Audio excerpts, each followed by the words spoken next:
Hello everyone, and once again welcome back to my YouTube channel Better Solution Therapy.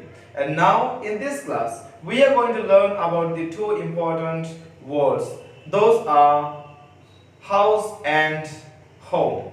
And now you might be thinking, what should you do with these two words? And now let me tell you, my dear friends and my dear viewers, it has a very important difference between them that we all are unaware of it.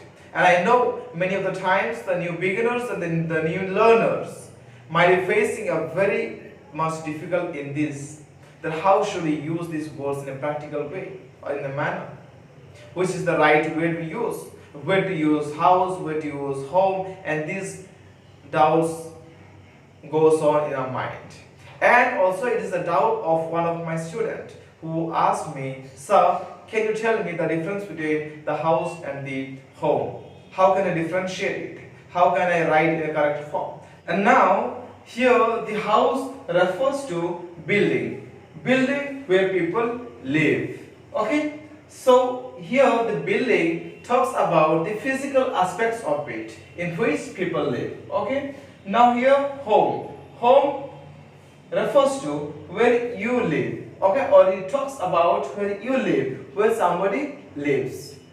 Now, I have few examples through which you will understand it in a better way. Okay, when we say they live in a big house. Now, in this sentence, the big house refers to the size of the house. Okay, that they live in a big house. Or, if we take the other example, the house is in the 5th street.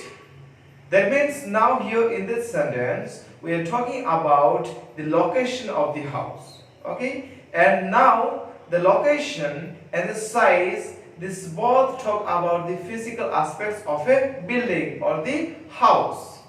Therefore, in both the cases or in both the aspects of using the sentence, we use it as house. Now consider this, when we say, I want to go home. Here, home means it might be a house where I live, okay? It might be an apartment where I live, or it might be a trailer where I live. You know that many of the wanderers, they live in the trucks, okay? So, or if I live in a boat, that means this is my home. And in the home, it shows a very connective thing, that is a very emotional and a physical attachment with the place where I live. Therefore, it is called as home. And it doesn't have any other like physical aspects of it, or it doesn't talk about the physical aspect of the building. Okay, it shows a very connectivity or a very emotional and physical attachment with the place that I dwell, or we all of us dwell. Now, when I say I want to go home, it means after finishing all my works and duties, I am going back to the place where I live at the end of the day. Okay? So now, there's a very small guideline for you if you want to use this generally. That means if you want to add something like physically, and you have emotional connection like where you live, then you can use this word home. Or if you want to talk about the physical aspects of the house or of the building, you can use this word house. Okay? So now here I have a few examples or sentences which I'll do it for you and explain you how it is done so that you will be more clear. So here we can see the first one we have here is our dash is being painted. Okay? So now here the verb is painted. The verb is painted. Now this painting is done physically. Okay? So what would you say? House or home? I would say our house is being painted, because I have already explained to you that house talks about the physical aspects of a building. Okay? And this building can be painted. So our house is being painted. Now we'll look at the second one, that is, you can take my car dash today and bring it back tomorrow. Okay? You can take my car dash today and bring it back tomorrow. Now what would you say to this? Now here I know many of the people or the new beginners make a mistake of writing here house. No, it can be, because it doesn't talk about any physical aspects of a building to where you take. It shows emotionally connection, or we can simply say, or this sentence means what?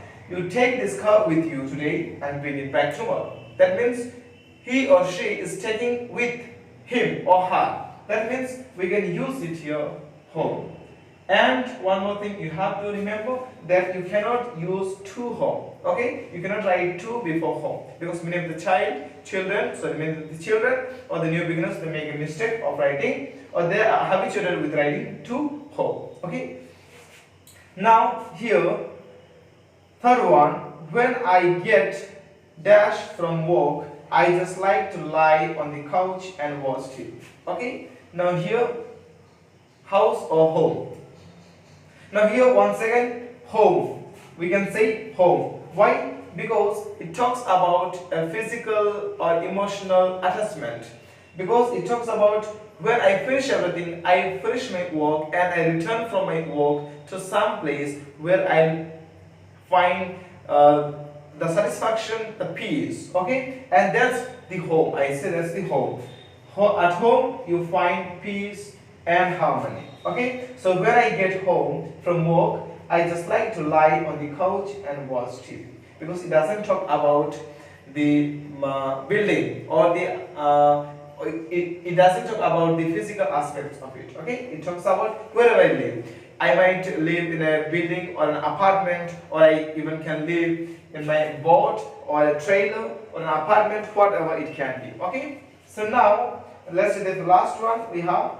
Does Jen live in a dash or an apartment? Okay, now here simply talks about the building, or the physical aspects of a building, or two physical things. Okay, so directly you can write here, does Jen live in a house or an apartment, because it shows the two differences buildings. Where does he live like? Okay, so now I think all of you got it correct. And I think you found this class to be a very useful one. If you did it, please do not forget to share to your near and dear ones, those they have a problem between these two words, the house and the home, how to use it. Okay, and please do not forget to subscribe to my channel, and also put on the bell icon on, so that whenever I upload the videos, it reaches to you at first and you get the best out of it. Okay, so we'll meet in the next class. Till then, bye bye and take care.